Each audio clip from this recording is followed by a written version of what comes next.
गैरसैंण में धामी सरकार का कामकाज सर्द हवाओं के बीच राजकाज में गर्माहट महसूस। पहली बार सत्र में के अलावा नगर पहुंची सरकार। उत्तराखंड को लेकर ही मौसम विभाग का अलर्ट। मौसम विभाग का बदला पैटर्न। नवंबर में दर्ज हुआ तापमान।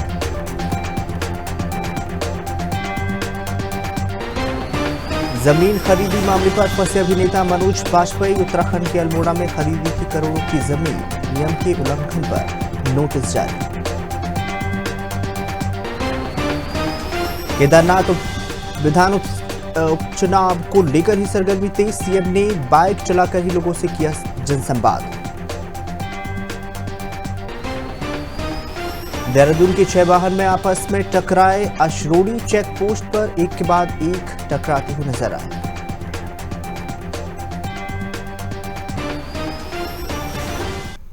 नमस्कार, आप देख रहे हैं खबर भारत 360 में हूं आपके साथ यश विश्वकर्मा। बुलेटिन का आगाज करेंगे मुख्य खबरों के साथ।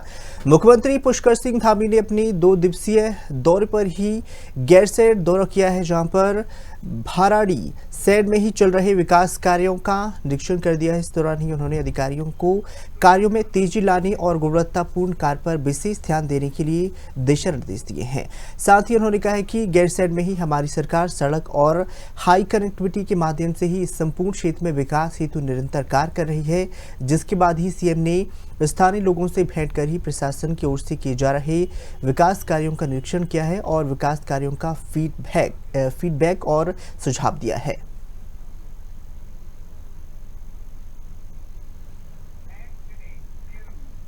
आज से गोचर के ऐतिहासिक मैदान में ही 72वीं राजकीय औद्योगिक विकास और सांस्कृतिक मेले का शुभारंभ हो गया है।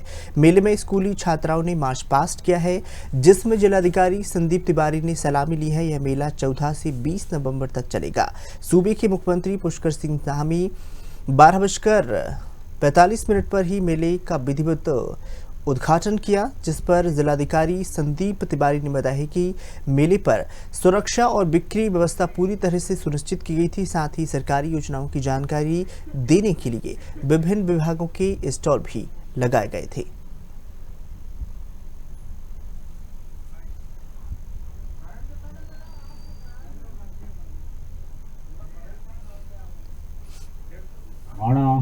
शौदास वैली, व्यास वैली के लोग थे, पिथौरागढ़ जनपद और चमोली जनपद के। इनके द्वारा तिब्बत में व्यापार किया जाता था और जब वो तिब्बत से लौटते थे तो जौलजीबी में, बागेश्वर में और चमोली जनपद के गौचर में वो व्यापार से लाई हुई वस्तुओं को यहाँ पुनः बेचते थे और ये एक पारंपरिक मेला है।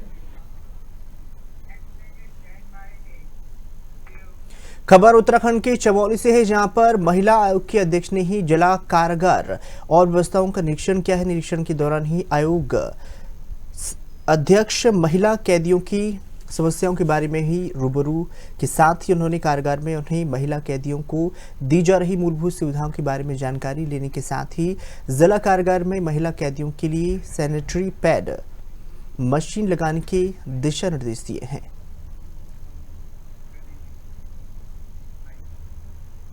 आज चमोली जेल भ्रमण के दौरान आज यहाँ का निरीक्षण किया तो यहाँ पे 3 महिला कैदी हैं।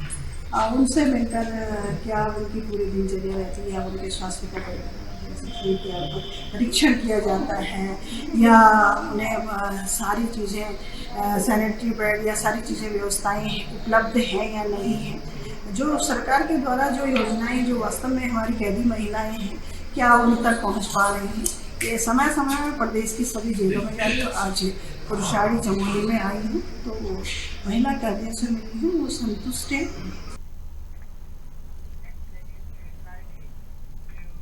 उत्तराखंड में केदारनाथ उपचुनाव में 6 दिन बाकी हैं और कांग्रेस पार्टी चुनाव प्रचार में पूरी ताकत लगा रही है।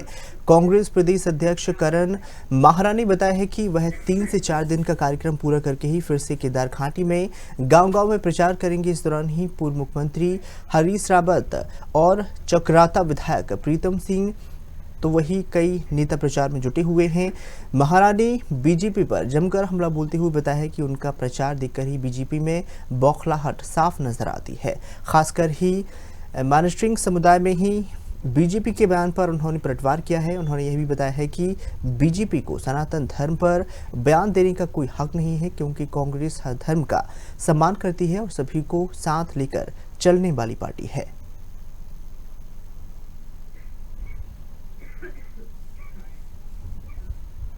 फिर जा रहे 15, 16, 17 और 18 को मैं, हरीश रावत जी, आदरणीय यशपाल आर्या जी, प्रीतम सिंह जी, गोदियाल जी वहाँ पहले से बने हुए हैं और कुछ हमारे विधायकगण, खासकर डिप्टी लीडर हमारे वहीं हैं, सुमित हृदय जी वहीं हैं, लखपत बटुला वहीं हैं, विक्रम नेगी वहीं हैं।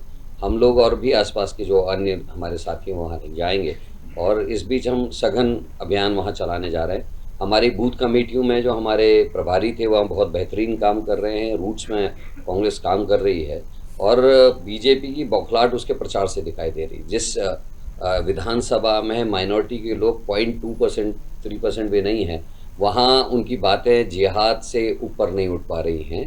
तो ये साबित करता है कि बीजेपी को कुछ दिखाई नहीं दे रहा और वो लगातार अनर्गल प्रचार कर रही है। जिस मुख्यमंत्री ने बुराड़ी के मंदिर का उद्घाटन किया, वो सनातन धर्म में कांग्रेस को सीख देने की बात कर रहे हैं। जो भारतीय जनता पार्टी का संगठन लगातार शंकराचार्य का अपमान कर रहा है और जो अयोध्या हार चुका, जो बद्रीनाथ हार चुका है, वो सनातन व कांग्रेस को शिक्षा देने की कोशिश कर रहा है। ये उनकी खींच को दर्शाता है। उत्तराखंड के मुख्यमंत्री पुष्कर सिंह धामी ने ही भू कानून को लेकर ही महत्वपूर्ण बैठक की है और उन्होंने बताया है कि आने वाले सत्र या फिर साल में ही राज्य में सख्त भू कानून लागू किया जाएगा। मुख्यमंत्री के इस बयान पर प्रदेश भर में भू कानून पर चर्चा तेज हो गई है। कांग्रेस पार्टी के प्रदेश अध्यक्ष करण माहरा ने मुख्यमंत्री के बयान पर प्रतिक्रिया साझा की है। उन्होंने बताया कि यदि मुख्यमंत्री ने भू कानून को लेकर ऐसा कुछ कहा तो उनका स्वागत होगा, लेकिन यूसीसी यानी यूनिफॉर्म सिविल कोड के मुद्दे पर सरकार के दावे पर सवाल उठाए गए हैं। महारा ने बताया है कि 2 साल से मीडिया में यह बात दावा की जा रही है कि 2 लाख से ज़्यादा लोगों से ही यूसीसी पर फीडबैक दिया गया है, लेकिन जब पब्लिक में पूछा जाता है तो कुछ लोग बताते हैं कि यह नहीं था। तो वही यहाँ पर कहा गया है कि यूसीसी के ड्राफ्ट में संशोधन किया जा रहा है। आशंका जताई जा रही है कि सरकार भूमाफियों से बातचीत कर रही है। पैसा यूसीसी के मामले में हुआ था। देखिए, मुख्यमंत्री जी के कथन का मैं स्वागत करता हूं अगर वो सच बोल रहे हैं, क्योंकि जिस तरीके से यूसीसी में ये कहा गया मीडिया से और हम लोगों से कि 2 लाख लोगों से बातचीत हुई है, लेकिन पब्लिक में जाने में पता चला कि 2 लाख लोगों से किसी से बात नहीं हुई। बहुत मेरे ख्याल से शायद ही कहीं कोई इस बात पे कोई चर्चा भी है और उसी तरीके का कहीं ये भी ना हो। भू कानून मुझे लगता है जनता से करे ना करे, लेकिन भू माफियाओं से जरूर निश्चित ही कुछ ना कुछ बातचीत होगी, मुझे ऐसा लगता है।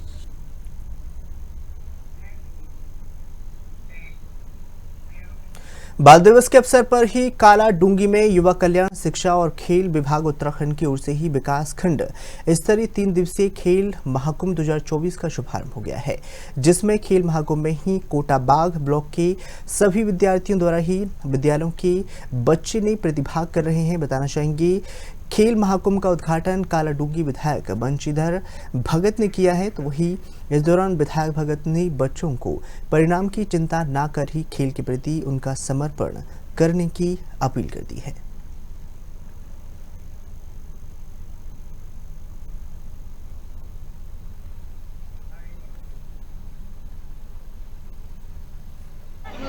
ब्लॉक स्तरीय पूरे प्रदेश भर में खेल महोत्सव का आयोजन किया जा रहा है सरकार द्वारा और एक बहुत अच्छी पहल है कि युवाओं के लिए, क्योंकि युवाओं का खेल के प्रति जो रुझान बढ़ रहा है और कहीं ना कहीं स्थानीय स्तर पर एक प्लेटफॉर्म और एक स्थानीय स्तर पर इस तरह की प्रतियोगिताओं से, इस तरह के आयोजनों से एक युवाओं को जिनमें खेल के प्रति जिनमें हुनर है, जिनमें प्रतिभा है, उनको आगे आने का मौका मिलता है, जिससे स्थानीय स्तर पर हमारे ब्लॉक स्तर के जितने भी यहाँ पर प्रतिभागी युवा हैं, हमारी शुभकामना है कि वो राज्य स्तर से ब्लॉक स्तर से राज्य स्तर पर और प्रदेश स्तर पर और राष्ट्रीय स्तर पर जाकर अपना नाम रोशन करें, प्रदेश का नाम रोशन करें और इस ब्लॉक कोटाबाग का नाम रोशन करें। आज वर्ष 2024-25 का खेल महाकुंभ का शुभ शुभारंभ हमने विकासखंड कोटाबा का कालाढूंगी इस मिनी स्टेडियम में कर दिया है और पूरे प्रदेश भर में खेल महाकुंभ की ये विधाएं हर ब्लॉक में, हर जिले में हो रही हैं। इससे हमारा मुख्य उद्देश्य ये है कि बच्चों को खेलों की भावना आगे बढ़ाना, आपसी वैमनस्यता दूर करना और जो आज का बच्चा हमारा नशे की ओर प्रवृत्त हो रहा है उसको दूर करना है। और ये इसमें हम मूलभूत जो इसके उद्देश्य हैं उन उद्देश्यों को पूर्ण करने में पूर्ण सफल भी हो रहे हैं। और एक और उद्देश्य इसका यह है कि हम अब अतिशीघ्र 38वें राष्ट्रीय गेम शुरू करने जा रहे हैं, जो हमारे उत्तराखंड को सौभाग्य मिला कि हम इसको करें। तो उसके लिए भी हम पूरा अभ्यास हमारा ये बच्चों का हो रहा है और हमें लग रहा है कि जो कार्य हम कर रहे हैं अपने आप में बहुत अभूतपूर्व रहेगा। हमारे बच्चे बढ़ चढ़कर इसमें भाग ले रहे हैं और उनको जो भी स्थान प्राप्त होगा उसमें वो बच्चे आगे बढ़ेंगे और खेलों के क्षेत्र में अपने क्षेत्र को आगे बढ़ाएंगे, अपने माता पिता का नाम रोशन करेंगे, अपने क्षेत्र का नाम रोशन करेंगे और अपने विकासखंड का नाम रोशन करेंगे। धन्यवाद। प्रदेश में खेल महोत्सव के कार्यक्रम हो रहे हैं। खेल महोत्सव 2024 हमारे यशस्वी प्रधानमंत्री भी और यशस्वी मुख्यमंत्री भी चाहते हैं कि खेल के माध्यम से युवाओं में ऊर्जा दी जाए और उनका उत्साहवर्धन किया जाए। और कल हल्द्वानी ब्लॉक का था और आज कोटाबा ब्लॉक का खेल महोत्सव है। मैंने सभी खिलाड़ियों को उनके उज्जवल भविष्य की कामना की है। उनसे कहा है कि खेल को खेल भावना से खेलें, किसी प्रकार की वैमनस्यता आपस में नहीं होनी चाहिए। जो जीते वो जीते, जो हारे वो अगले साल जीते। इसी प्रकार का भाव रख के सब लोग चलें और अच्छे ढंग से पूरे खेल को संपन्न करें। मौसम ने एक बार फिर से अपने मिजाज बदल दिए हैं। देर रात ही काशीपुर में मौसम में आए बदलाव में घने बादल छा गए हैं। वाहन चालकों को दिन में ही लाइट जलाकर चलना पड़ा है। आपको बताना चाहेंगे तराई में लगातार पछुआ हवाओं के कारण ही कोहरा छाया हुआ है, जिसके कारण ही सुबह से ही कोहरा बूंद बूंद बनकर बरस रहा है, जिसके बाद ही लोग घरों में बंद रहने को मजबूर हैं।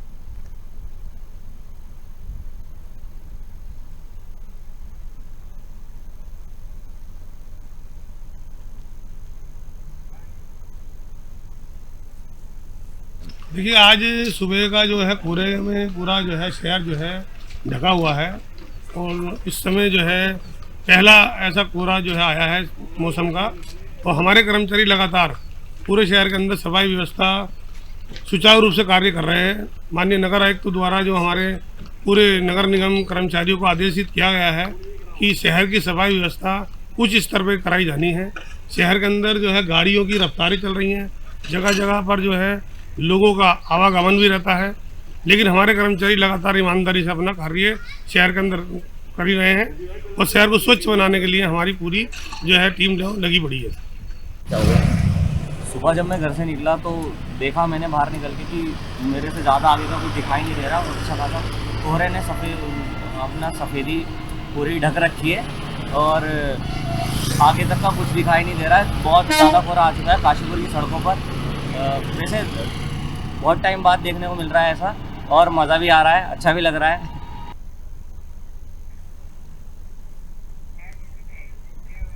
चलिए बात कर लेते हैं ऋषिकेश की, जहां पर आवास विकास स्थिति सरस्वती विद्या मंदिर इंटर कॉलेज के बाल दिवस बड़े ही धूमधाम तरीके से वहां पर मनाया गया है। मौके पर ही बाल सभा का आयोजन हुआ है, जिसमें सांस्कृतिक कार्यक्रम की धूम देखने को मिली है। कार्यक्रम का शुभारंभ प्रधान आचार्य उमाकांत पंत, नागेंद्र पोखरियाल और राम गोपाल रतूड़ ने ही दीप प्रज्वलन के साथ किया है।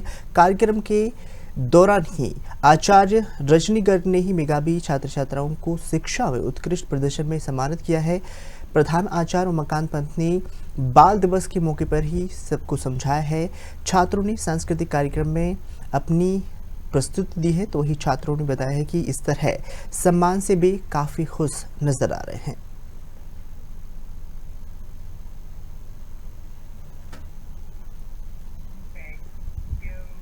देहरादून में आशारोड़ी चेक पोस्ट के पास ही बीती रात कई वाहनों के बीच जोरदार टक्कर हो गई, जिसके बावजूद भी कंटेनर ट्रक ने सभी वाहनों को रौंद डाला है।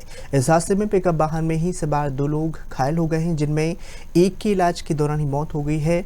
एसपी सिटी प्रमोद कुमार ने बताया है कि टक्कर इतनी जोरदार थी कि कंटेनर ट्रक और अन्य वाहन पलट गए हैं। उन्होंने बताया है कि इस हादसे में 2 पीआरडी के जवान भी घायल हो गए हैं। पुलिस ने मामले की जांच शुरू कर दी है।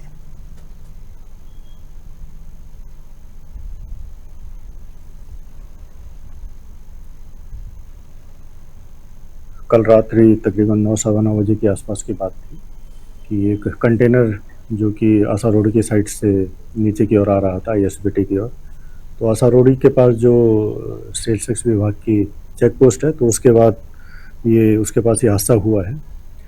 उस कंटेनर के द्वारा पहले तो एक कार को टक्कर मारी गई और उस कार के आगे एक पिकअप थी, तो कार को जैसे टक्कर लगी वो साइड हो गई और उसके बाद कंटेनर के द्वारा जो है पिकअप को टक्कर मार के और उसको एक पलट दिया गया नाले के किनारे पे उसको, और साथ ही साथ एक दो वाहन और भी खड़े हुए थे तो उनको भी उसके द्वारा क्षतिग्रस्त किया गया।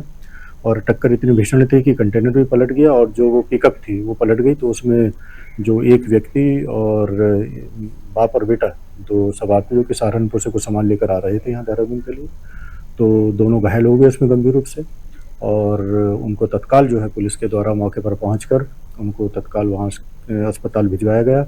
और इलाज के दौरान जो है जो पिता थे तो उनकी इलाज के दौरान डेथ हो गई थी और उनके बेटे को जो है कोई गंभीर चोट नहीं थी, हल्की सी चोट थी, तो उनको इलाज के बाद उनको फिर डिस्चार्ज कर दिया गया था। और साथ ही साथ इसमें दो जो PRD के कर्मचारी थे जो कि वहाँ पे बैरियर पे तैनात थे सेल्स विभाग के, उनको भी हल्की फुल्की चोटें आई थी, उनको भी अस्पताल में भर्ती करवा दिया गया था। तो इसमें जो कार जो क्षतिग्रस्त हुई थी तो उनकी ओर से एक FIR जो है कल राती थाना पटेल नगर पर धाराओं में पंजीकृत कर ली गई है और साथ ही साथ इसमें फिर आगे की विवेचना की कार्रवाई की जा रही है।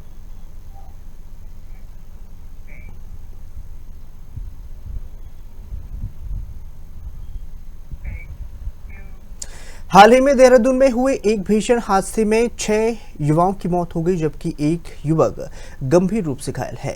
इस हादसे के बाद ही SP सिटी प्रमोद कुमार ने ही युवाओं से सुरक्षा को लेकर अपील कर दी है। उन्होंने कहा है कि पुलिस का उद्देश्य भी नागरिकों की सुरक्षा सुनिश्चित करना है।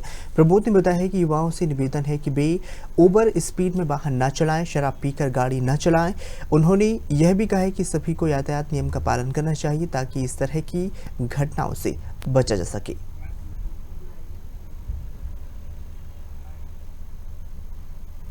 देखिए, मेरी समस्त हमारे जो युवा साथी हैं तो समस्त उत्तराखंड पुलिस देहरादून पुलिस की ओर से सभी से मेरी गुजारिश है और ये निवेदन है, ये अपील भी है कि देखिए, एक तो अपनी गाड़ी की स्पीड उतनी ही रखें जितनी की इमरजेंसी में आप उसको कंट्रोल कर पाएँ। ओवर स्पीडिंग कदापि ना करें। देखिए, ज़िंदगी कोई रेस नहीं है। ये जो युवा आजकल सोच रहे हैं कि रेस में थ्रिल आता है या मज़ा आता है, तो उसका नतीजा कई बार बहुत भयावह होता है, जैसा कि ये एक्सीडेंट जो परसों हुआ है उसमें हम सब लोगों ने देख लिया है। तो स्पीड कम रखें, उतनी ही स्पीड पे चलें जितनी कि आप कंट्रोल कर सकें। और दूसरा एक और जो मेन इशू आता है कि ड्रंकन ड्राइविंग का, देखिए कि अल्कोहल पी के या शराब पी के कदापि गाड़ी ना चलाएं और गाड़ी चलाते समय दूसरा कि सीट बेल्ट का अवश्य प्रयोग करें और मोबाइल पर वार्ता बिल्कुल ना करें। ये एक ऐसे कारण है जो कि कई बार भयावह और भीषण दुर्घटना के कारण बनते हैं। तो मेरी समस्त युवाओं साथियों से यही अपील है कि ओवर स्पीडिंग ना करें, ड्रंकन ड्राइविंग ना करें। और जहाँ तक देखिए पुलिस की कार्रवाई की बात है तो आप सभी अवगत हैं ही कि हमारे द्वारा जो है बैरियर रात्रि में जो है देहात में भी और सिटी क्षेत्र में भी कई जगह हमारे द्वारा बैरियर लगाकर चेकिंग की जाती है। तो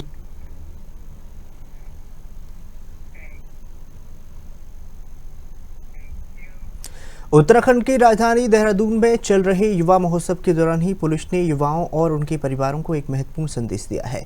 परेड ग्राउंड में आयोजित ही महोत्सव के मंच पर ही देहरादून पुलिस के वरिष्ठ अधीक्षक अजय सिंह ने बताया कि यह युवा महोत्सव है और इस दौरान ही उन्होंने युवाओं को ओवर स्पीड और शराब पीकर ही गाड़ी न चलाने की हिदायत दी है। उन्होंने विशेष रूप से परिवार से अपील कर दी है कि वे अपने नाबालिग बच्चों को वाहन चलाने की अनुमति ना दें।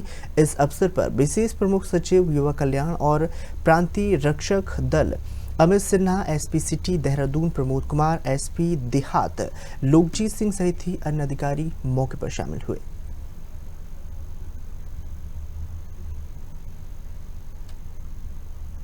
देखिए, युवा महोत्सव चल रहा है, इससे बढ़िया अपॉर्चुनिटी नहीं थी क्योंकि सारे युवा मोस्टली यहाँ पर आ रहे हैं, डेली आ रहे हैं, यहाँ पर हज़ारों की संख्या में आ रहे हैं। और चूँकि एक दर्दनाक हादसा अभी हुआ है, बहुत दुखद हुआ था और इसका कनेक्शन इसलिए है कि वो बच्चे भी इसी युवा महोत्सव को देखने के बाद परसों यहाँ से गए थे और इसका लेट नाइट उनका इस तरह एक्सीडेंट हुआ।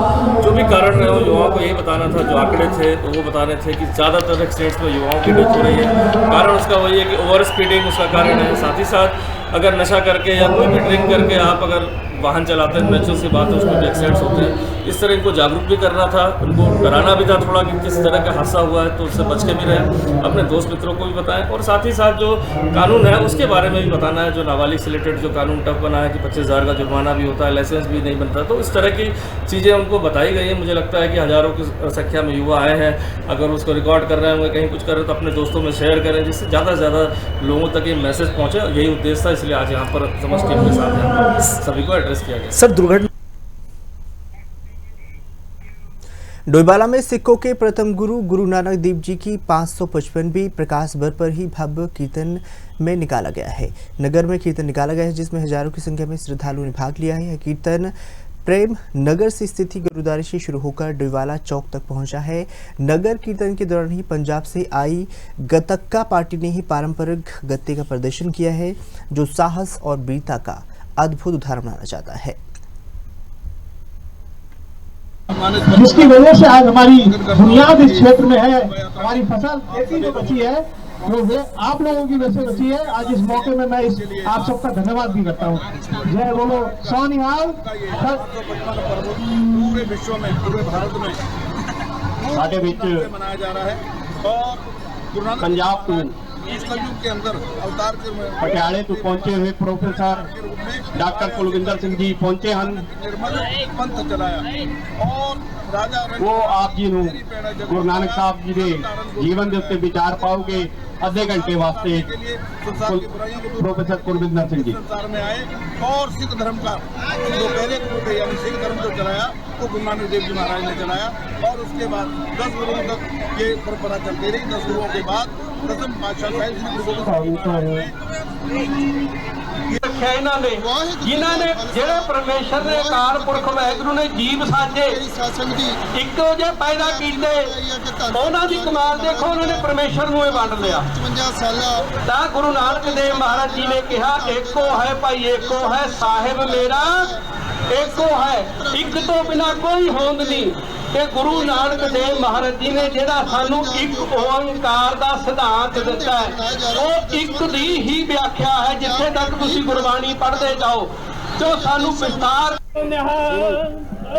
गुरु नानक जी महाराज का पावन प्रकाश पर्व पूरे उल्लास के साथ हम लोग मना रहे हैं।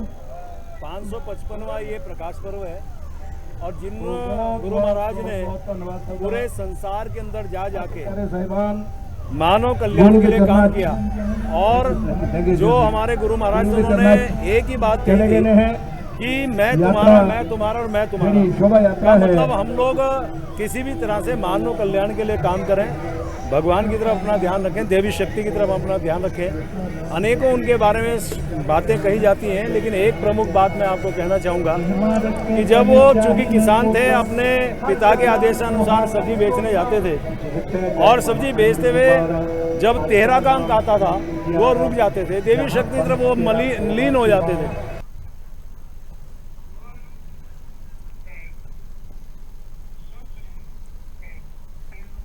खासकर बस इतना ही।